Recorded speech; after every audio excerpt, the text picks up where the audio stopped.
अभी भी तकनीकी रूप से समस्या है उनके साथ, लेकिन इस बीच हमारे बीच प्रोफेसर सुधाकर मिश्र जी जुड़ चुके हैं। प्रोफेसर सुधाकर मिश्र जी वेदांत जी जी वेदांत विभाग में संकायाध्यक्ष हैं संपूर्णानंद संस्कृत विश्वविद्यालय, जिस विश्वविद्यालय की संस्थापना का यश पंडित कमलापत त्रिपाठी जी के खाते में है। वेदांत के प्रकांड पंडित थे पंडित सुधाकर मिश्र जी, और एक अंतर्राष्ट्रीय स्तर के जो विद्वान थे वेदांत के प्रोफेसर देवस्वरूप मिश्र जी के आप सुपुत्र हैं। बहुत स्थापित यश था संस्कृत जगत में प्रोफेसर देवस्वरूप मिश्र जी का। आप उसी विद्वत परंपरा में उनकी संपूर्णानंद संस्कृत विश्वविद्यालय में ही संप्रति संकायाध्यक्ष हैं वेदांत विभाग के। मैं पंडित कमलापत त्रिपाठी फाउंडेशन की तरफ से आदरणीय प्रोफेसर सुधाकर मिश्र जी का हृदय से स्वागत करता हूं और उनसे विनम्र निवेदन करता हूं कि वो पंडित कमलापत त्रिपाठी के व्यक्तित्व और उनके कृतित्व पर अपने व्याख्यान के द्वारा प्रकाश डालने की कृपा करें। प्रोफेसर सुधाकर मिश्र जी।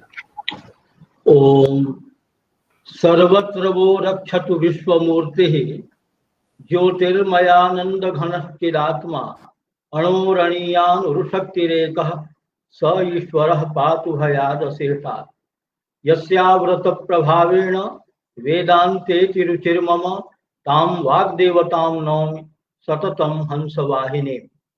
गुरुर्ब्रह्मा गुरुर्विष्णुः गुरुर्देवो महेश्वरः गुरुः साक्षात् परम ब्रह्म तस्मै श्री गुरवे नमः।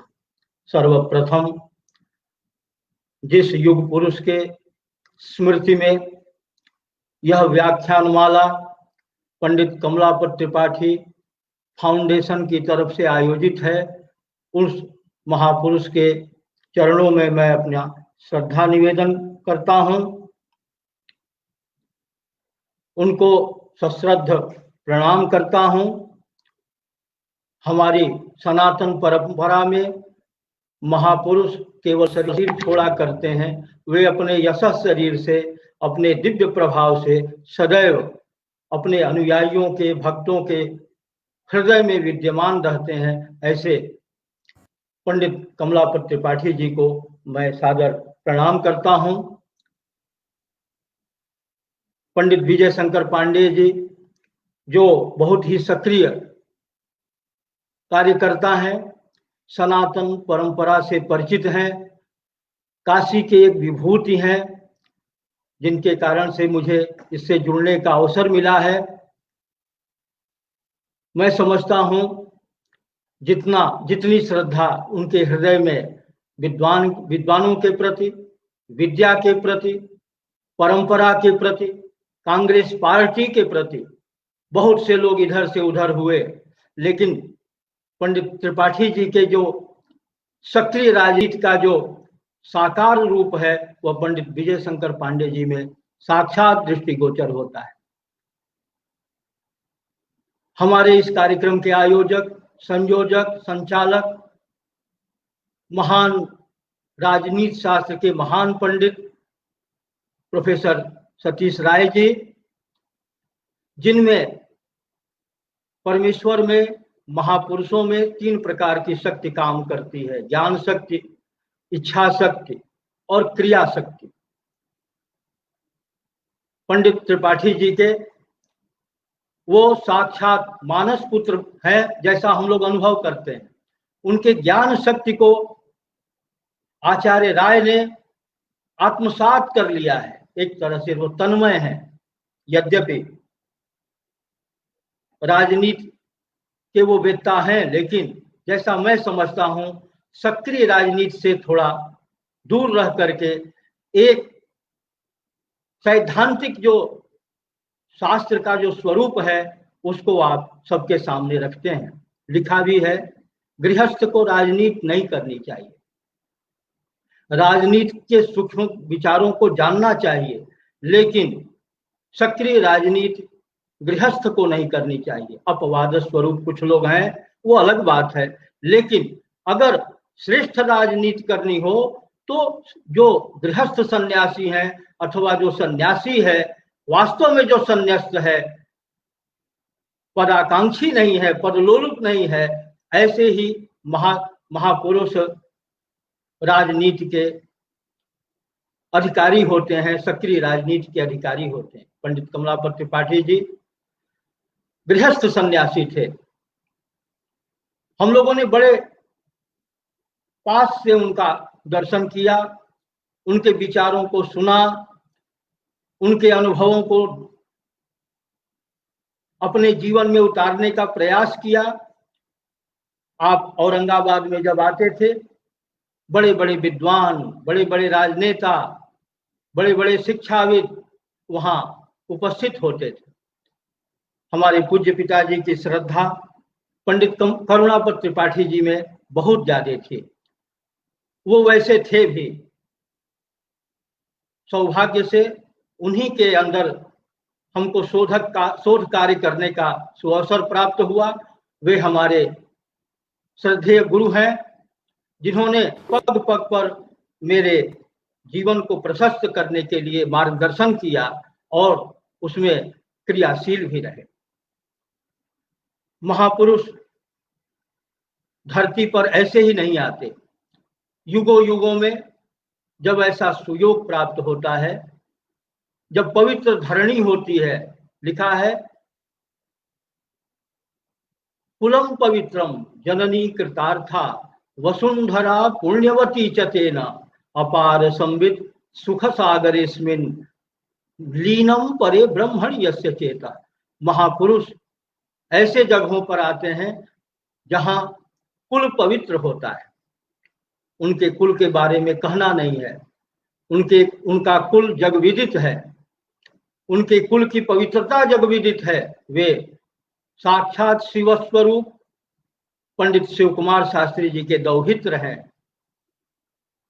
वे पंडित नारायण पतित त्रिपाठी जी के पुत्र हैं, जिनके बारे में हमारे गुरुदेव पंडित करुणापत त्रिपाठी जी बताते थे कि पिताजी कभी भी पूरे जीवन भर पार्थिवार्चन से कभी विरत नहीं हुए। वो नित्य पार्थिवार्चन करते थे। बड़ा पवित्र जीवन था उनका। और माता के लिए तो कहना ही क्या था। माता में तो इतनी सनातन परंपरा के प्रति अगाध श्रद्धा थी कि पंडित कमलापत त्रिपाठी जैसे पुत्र को भी वो अपने शरीर को स्पर्श नहीं करने देती थी।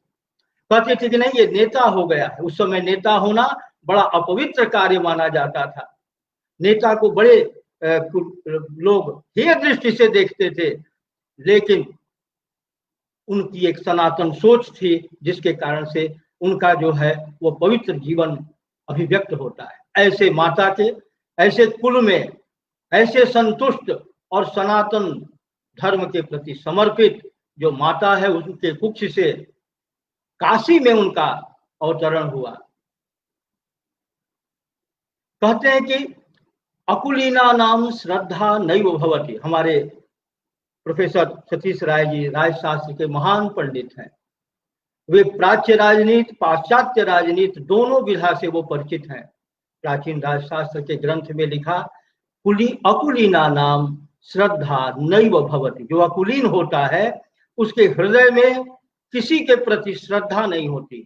श्रद्धा का मतलब है अपने से श्रेष्ठ व्यक्ति अथवा विषय के प्रति जो मन का एक विशेष नमनीय भाव है, उसी का नाम है श्रद्धा। इसीलिए शास्त्र में कहा श्रद्धावान लभते ज्ञानम, धनवान लभते ज्ञानम नहीं कहा, लेकिन श्रद्धावान लभते ज्ञानम कहा। तो अकुलीन जो होता है उसको हृदय में श्रद्धा नहीं होती। किसको अकुलीन कहा जाए, ये कुलीन कौन होता है, ये हमारे मन में बहुत दिन तक ये विचार चलता रहा। यद्यपि परंपरा में कुलीन शब्द की व्युत्पत्ति हमने गुरुजनों से सुना, गुरुदेव ने बताया, पूज्य पिताजी ने, कि जिस कुल में किसी भी प्रकार का कुत्सित न हो, निष्कलंक जो कुल हो, उसी को कुलीन कहते हैं। फिर भी हमारे मन में, अब दादा वाक्यम प्रमाणम समझ करके हम उसको स्वीकार कर लिए, लेकिन हमारे मन में ये उथल पुथल चलती रही कि आखिर कुलीन शब्द की परिभाषा क्या होगी। तब एक बार हम पढ़ रहे थे कामंडकीय नीतिसार, जो चाणक्य के शिष्य कामंडक ने लिखा, तो उसमें उन्होंने एक राजा के लिए एक उपदेश किया कि राजा को कैसा होना चाहिए। तो उसमें वो लिखते हैं, कुलीना नाव मंतव्या, कुलीन का कभी अपमान मत करना, सम्यक वृत्तास तपस्विनः, जो अच्छे आचरण वाले लोग हैं उनकी उपेक्षा मत करना, उनका अपमान मत करना। तपस्विनः, जो तपस्वी हैं उनकी उपेक्षा अपमान मत करना। क्यों? त्यजन चेते व मंतारम, ये जो लोग अपमान करते हैं, जो उपेक्षा करते हैं, उनको ये छोड़ देते हैं, अर्थात मन से छोड़। बड़ी मार कबीर की चित से दिया उतार, वो अपने मन से उसका संकल्प भी नहीं करते, उसका विस्मरण कर जाते हैं। अगर महापुरुष किसी व्यक्ति का विस्मरण करता है तो वह उसके नाश का प्रयोजक होता है। अथवा जो कुलीन होगा, त्यजन चेते व मंतारम घनंति वा मान हेतवे, अथवा जब देखते हैं चाणक्य की तरह कि ये बहुत ज्यादा ये दुर्दांत हो गया है, आतताई हो गया है, तो वह किसी न किसी माधव विषेण वा माधव माया वा, जो जैसा शास्त्रों में लिखा है, ये न केन प्रकारेण वे अपने शत्रु का नाश करते हैं। अब हमको लगा कि इसमें कुलीन का क्या अर्थ होगा। तब जो जयमंगलाकार है, जो कामंडकीय नीतिसार पर जिन्होंने टीका किया है, उन्होंने स्पष्ट किया, शुद्धो भय कुल समुत्पन्न कुलीनः, जिसका मातृकुल पितृकुल दोनों कुल शुद्ध होता है, ऐसे कुल में जो उत्पन्न बालक है उसी को कुलीन कहा जाता है, उसी की कुलीन संज्ञा है। आजकल जो अभिजात्य वर्ग में उत्पन्न होते हैं, जो धनी है, धन से कुलीनता का कौन कुलीन है? जिसके पास ज्यादा धन है, वो कली का प्रभाव है। यस्य धनम सजनः कुलीनः जो कहा है, वह आजकल की व्याख्या है। वस्तुतः जो कुलीन की परिभाषा है, जिसका मातृकुल पितृकुल दोनों कुल शुद्ध हो, ऐसे कुल में जो उत्पन्न बालक होता है, उसके हृदय में माता के प्रति, पिता के प्रति, आचार्य के प्रति, अतिथि के प्रति, अपने समाज के प्रति और देश के प्रति निष्ठा और श्रद्धा होती है। ऐसे ही हमारे जो आज के जिनके विषय में हम व्याख्यान, क्या ये व्याख्यान नहीं है, ये तो ब्रह्मद्रव में डुबकी लगाना है। पंडित कमलापत त्रिपाठी साक्षात ब्रह्मद्रव है। ब्रह्मद्रव का अर्थ होता है गंगा, गंगा जल है, वो गंगा है, गंगा जल नहीं है, वे साक्षात गंगा के स्वरूप है। उनके चरित्र के बारे में कह लेना, हम जैसे नाली जैसे नाली और छोटे छोटे जो नदियां हैं गंगा में मिलकर के गंगा हो जाती हैं, उसी प्रकार से आप जैसे विराट व्यक्तित्व, बहुयामी व्यक्तित्व में के बारे में कुछ कह करके हम अपने को धन्य मानते हैं, धन्य मान रहे हैं और अपने को पवित्र समझ रहे हैं। ये नहीं कि हम ब्राह्मण कुल में उत्पन्न हैं और वो ब्राह्मण कुल में उत्पन्न है इसलिए हम उनकी बड़ाई कर रहे हैं। वो जितना हम कहें उससे बहुत कहीं ज्यादा है। स्वातंत्रोत्तर भारत और स्वतंत्रता के पूर्व भारत के जो महान जो नेता हुए, उनमें स्वामी विवेकानंद जी, रविन्द्रनाथ टैगोर, नेताजी सुभाष चंद्र बोस, आचार्य विनोबा भावे, पंडित महामना मदन मोहन मालवीय, पंडित कमलापत त्रिपाठी जी, डॉक्टर संपूर्णानंद जी, श्री लाल बहादुर शास्त्री जी, डॉक्टर राजेंद्र प्रसाद जी, ये साक्षात ये भगवान के पूर्णावतार हम कहें तब भी अतिशयोक्ति नहीं होगी। इनके अगर कोट्यांश भी चरित्र का अनुकरण आज का राजनेता, आज की राजनीति और हम सभी अगर करें तो हमारा जीवन और हमारी प्रजा का रक्षण होगा। आज प्रजा हर तरह से व्याकुल है।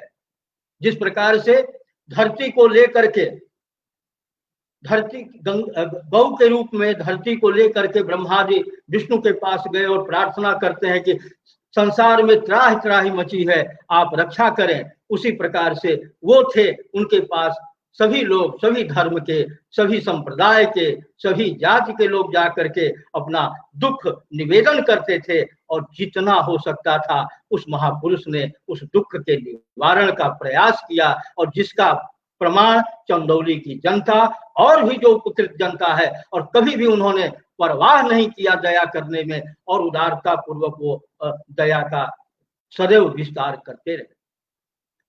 आज जब हम किसी उच्च पद पर होते हैं तो सबसे पहले हम अपने पुत्र को देखते हैं कि उसको कहाँ बैठा दें, फिर उसके बाद पौत्रों के लिए क्या व्यवस्था कर दें, फिर हितनाथ को जो है किन उच्च पदों पर बैठा दें। मुझे एक घटना याद है, उत्तर प्रदेश के राज्यपाल सन 1986 में श्री मोहम्मद उस्मान आरिफ जी थे। हमारा भी बड़ा उनसे घनिष्ठ संबंध था। बड़े दयालु और सूफी संत थे वो। काशी विद्यापीठ में, महात्मा गांधी काशी विद्यापीठ में कुलपति के नियुक्ति का प्रसंग चल रहा था। उसके सर्च कमेटी में आज पंडित कमलापत त्रिपाठी जी अध्यक्ष थे सर्च कमेटी के। राज्यपाल महोदय चाहते थे कि पंडित करुणापत त्रिपाठी जी महात्मा गांधी काशी विद्यापीठ के कुलपति नियुक्त हों, और उन्होंने दबाव बनाया त्रिपाठी जी पर कि आप जो है उनका नाम प्रस्तावित करें। त्रिपाठी जी ने कहा कि नहीं, वह मेरा अनुज है, छोटा भाई है, मैं उसका नाम प्रस्तावित नहीं करूंगा। तब उन्होंने जो मुख्यमंत्री के प्रतिनिधि, जो सचिव होते हैं, 3 प्रतिनिधि होते हैं कार्य परिषद के, विश्वविद्यालय तत्संबंधित विश्वविद्यालय के कार्य परिषद का कोई सदस्य, मुख्यमंत्री का नामिनी सचिव और एक गवर्नर के नामिनी जो कार्य परिषद के सदस्य होते हैं, और मुख्य न्यायाधीश के नाम। दोनों सदस्यों को बुला करके राज्यपाल ने कहा सर्वसम्मत से करुणापत त्रिपाठी जी का नाम प्रस्तावित होना चाहिए। यद्यपि पंडित त्रिपाठी जी नहीं चाहेंगे, लेकिन आप लोग जरूर नाम प्रस्तावित करें, मुझे उन्हीं को नियुक्त करना है। दोनों सदस्य तैयार हुए। त्रिपाठी जी ने पंडित दुधनाथ चतुर्वेदी या अन्य जो लोग हों, गोपनीय होता है, सब प्रस्तावित किया। दोनों सदस्यों ने पंडित करुणापत त्रिपाठी जी का नाम प्रस्तावित किया। तुरंत विरोध दर्ज किया हमारे आचार्य पंडित त्रिपाठी जी, कमलापत त्रिपाठी जी ने। उन्होंने वहां कहा मैं इस सर्च कमेटी का अध्यक्ष हूं और मेरे रहते मेरे परिवार का नाम प्रस्तावित हो, ये मैं कभी भी बर्दाश्त नहीं करूंगा। आप लोग कभी और इस तरह का व्यक्तित्व बहुत कम है। ये गिने चुने जो लोग हैं, जो पंडित ही कहना उचित है, पंडित राजेंद्र प्रसाद जी जो हमारे भारत के प्रथम राष्ट्रपति थे, उनका भी चरित्र इसी तरह से था। लाल बहादुर शास्त्री जी के भी चरित्र में सब लोग जानते हैं, लेकिन क्योंकि प्रसंग त्रिपाठी जी का है इसलिए मैं उन्हीं पर केंद्रित करके अपना वक्तव्य कुछ मिनटों तक और देता हूं। समय की भी सीमा होती है। आज राजनीति की क्या दशा है, क्या दिशा है, वह किसी से छुपा हुआ नहीं है। आज कोई ऐसा व्यक्ति नहीं दिखाई दे रहा है जिसके पास हम जा करके अपनी वेदना, अपने राष्ट्र की वेदना, अपने संस्कृत भाषा विद्या की वेदना, संस्कृतज्ञों की वेदना कहें। आज संस्कृत विद्यालयों की जो स्थिति है वो हम देख रहे हैं। सनातन धर्म के नाम पर जो लोग प्रतिष्ठित हुए हैं वही सनातन परंपरा को नाश करने के लिए उत्सुक है। ये बहुत बड़ी विडंबना है। कांग्रेस के राज्य में संस्कृति का जिस प्रकार से संरक्षण इन महापुरुषों के द्वारा किया गया वो अविस्मरणीय है। मुझे एक घटना याद आती है, किसी भी विश्वविद्यालय में सम्मानित प्राध्यापक की नियुक्ति नहीं की जाती। हमारे संपूर्णानंद संस्कृत विश्वविद्यालय में पंडित त्रिपाठी जी जब शिक्षा मंत्री थे तो उन्होंने 10 पद सृजित किया जिस पर सम्मानित प्राध्यापकों की नियुक्ति होती है जो सेवा से निवृत्त होते हैं और प्रतिष्ठित होते हैं। पूज्य पिताजी ने करुणापत त्रिपाठी जी से कहा कि सर इन आचार्यों को 200 रुपए महीने, ये सन 88 की बात है, उनका शरीर था। सन 1990 में सितंबर के महीने में, अक्टूबर के महीने में आपका शरीर अंत हुआ था उसके पहले की ये घटना है। मुझे याद है मैं उनके शरीर छूटने के एक दिन पहले त्रिपाठी जी, करुणापति त्रिपाठी जी का दर्शन करने गया था। अस्तु, वो सब अलग बातें हैं, फिर कभी अवसर आएगा तो। पिताजी ने निवेदन किया त्रिपाठी जी को, त्रिपाठी जी ने अपने भाई साहब को कहा कि ऐसा होना चाहिए। उस समय उत्तर प्रदेश के मुख्यमंत्री पद पर पंडित नारायण दत्त त्रिपाठी जी मुख्यमंत्री थे। हमारे सामने की बात है, और संभवतः राय साहब ने ही पत्र लिखा था, जहां तक मुझे याद है। उन्होंने, आप बैठे थे, पंडित दूधनाथ चतुर्वेदी जी थे, हाँ अब स्पष्ट याद आ रहा है, प्रोफेसर सतीश राय जी बैठे थे, मैं था, पूज्य पिताजी थे, पंडित त्रिपाठी जी एक चौकी पर विराजमान थे, पंडित करुणापति त्रिपाठी जी थे, और उन्होंने आपसे कहा, पत्र लिखा, और आपने पत्र लिखा, पंडित नारायण दत्त त्रिपाठी जी, हमको पत्र पूरा याद है, मुख्यमंत्री उत्तर प्रदेश शासन, सारा उन्होंने लिखवाया। उसके बाद लिखवाया, अंग्रेजों के शासन में भी इन संस्कृतज्ञों का और संस्कृत का इतना अपमान और उपेक्षा नहीं हुई जितना वर्तमान शासन, जबकि वो कांग्रेस के मुख्यमंत्री थे, फिर भी आपने उस पत्र, और उस पत्र का फोटोस्टेट हमारे पास है, कभी हम उसकी फोटो कॉपी प्रोफेसर राय को उपलब्ध कराएंगे, वो संरक्षणीय है। उस समय हमारे मन में आया कि यह पूर्व पत्र है, इसको जरूर रख, यही शब्द है और आपकी राइटिंग में है, लिखा कि वर्तमान शासन में जिस प्रकार से संस्कृतज्ञों की और संस्कृत की उपेक्षा हो रही है, ऐसा अंग्रेज शासन में भी नहीं हुआ है। ऐसे विद्वानों को कम से कम 2000 रुपया मासिक कर दिया जाए। और तत्काल पिताजी ने प्रबंध किया, पत्र गया त्रिपाठी जी के पास, और जाते ही उन्होंने कहा 2 तो नहीं, लेकिन मैं उनका आदेश है 1000 रुपया कर दिया। और प्रोफेसर राय साहब, मैं आपसे बताऊं, आज भी वही मानदेय दिया जाता है, आज भी लिखा गया सरकार को, कोई सुनने वाला नहीं है, कोई कुलपति लोग भी उतना प्रयास नहीं करते हैं, वो अपने पद के संरक्षण में ही तत्पर रहते हैं। ये संस्कृत और संस्कृतज्ञों का, हमारे जो वर्तमान कुलपति हैं वो इस दिशा में कुछ प्रयास कर रत हैं, लेकिन जब वो प्रयास करने वाले मिले हैं तो शासन भी रत है। शासन कोविड के नाम पर इतना वैराग्यवान लोगों को और वैराग्य हो गया है। हमको तो लगता है कि इन लोगों ने सन्यास से भी सन्यास ले लिया है। आजकल मंच के ऊपर बोलना बड़ा अपराध माना जाता है, लेकिन लिखा है ये ही विद्वान सह, हम लोग विद्वान नहीं है, लेकिन कुछ लोगों ने विद्वान मान लिया है, तो विद्वान का ये कर्तव्य होता है, ये ही विद्वान सह तेन पश्यन्ति देश भंगम कुलक्षयम वा, वो देश का अपमान, देश का नाश, अपने प्रजा का विनाश नहीं देखते, वो कुछ कर नहीं सकते तो कम से कम कहते हैं, और हम लोगों को ऐसे अवसरों पर इन सब चीजों को कहना चाहिए। और छोटी मुंह बड़ी बात, हमारे विजय शंकर पांडे जी तो ऐसे नेता हैं कि मैं मानता हूं कि अगर उनके हाथ में उत्तर प्रदेश की कमान, क्या कहें, अगर भारत के कांग्रेस पार्टी का पूरा कमान सौंप दिया जाए तो आज ये स्वरूप ही पलट जाएगा। लेकिन एक विडंबना है, पता नहीं भगवान की क्या इच्छा है, बाबा विश्वनाथ, माता अन्नपूर्णा अपने पूज्य पितरों को और सभी विद्वानों के चरणों में, जो साक्षात शिव स्वरूप है, और साक्षात शिव स्वरूप पंडित कमलापति त्रिपाठी जी के चरणों में समय की सीमा है, बहुत बातें हैं, फिर अवसर आएगा, फिर हम अपने वाणी को पवित्र करेंगे। इन्हीं शब्दों के साथ मैं सबको प्रणाम करते हुए अपनी वाणी को पूर्ण करता हूँ। ओम। धन्यवाद आचार्य सुधाकर मिश्र जी, बहुत अच्छे